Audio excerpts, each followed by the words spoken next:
heard from the Israeli army that just over 90 trucks were able to enter Gaza today. Yesterday it was just 5, but the UN says that none of them, 0, were able to deliver the necessary aid to any of the 2 million Gazans stuck in the enclave. So despite Prime Minister Netanyahu's announcement that he was resuming aid, humanitarian aid into Gaza, that doesn't actually appear to be happening.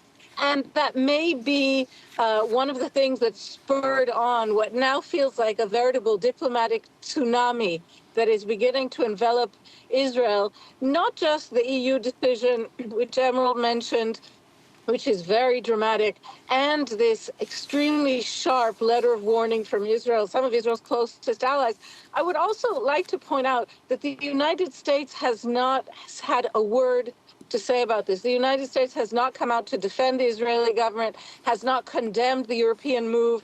And in fact, it may be significant that the Europeans decided to act after Donald Trump came here to the Middle East, to this region, and simply skipped over Israel. Finally, I'd like to add to this that Adam Boehler, President Trump's hostage envoy, today said in an interview that Donald Trump wants to see this war wrapped up. We have not yet seen the massive ground invasion that the Israeli government warned us we'd see, but it is non-stop Air Force strikes on Gaza with very little information about it from the Israeli army. But I do think that Israel cannot act completely alone.